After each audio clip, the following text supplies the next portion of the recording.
Have you ever heard of Muammar Gaddafi? You might not have. His story is pretty old now, going all the way back to the before times of 2011. But Muammar Gaddafi was a dictator in the country of Libya. And by all regards, he seemed like a pretty shitty guy. He wasn't a good dictator. Now, I personally am not an aficionado of warlords and dictators. I don't have an encyclopedic knowledge of the individuals, yet for some reason I know about Muammar Gaddafi. And why is that? Well, that's because back in 2010, 2009, suddenly everyone started hearing about Muammar Gaddafi in the news. There were allusions to him in movies. News broadcasters and media would talk about each new atrocity that Muammar Gaddafi was doing in Libya. Like, basically, the entire American people heard about this guy.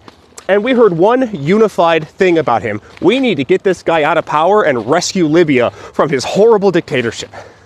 And in 2011, Muammar Gaddafi was overthrown and killed. Actually, quite brutally in the streets. And then everything was better and everyone lived happily ever after, right? No. Libya descended into absolute chaos, breaking into a civil war between multiple factions backed by all kinds of entities, Russia, Turkey, Israel, and it was an absolute disaster for the country. So the obvious question was, if it didn't make anything better, why was he overthrown?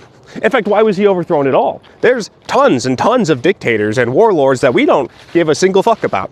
And it was because Gaddafi, for all of his terribleness, tried to do one very specific good thing, which was free Africa from certain aspects of colonial control. And then boom, motherfucker had to immediately be overthrown. So when you hear stories about, oh, this dictator is bad and we need to rescue their country from their horribleness, you need to keep in mind that there are tons of dictators, tons of warlords. Why is it that this specific dictator needs to be overthrown? So in the coming days, when we see what's happening in Venezuela, I want you to pay really close attention. Are the lives of the Venezuelan people actually getting better?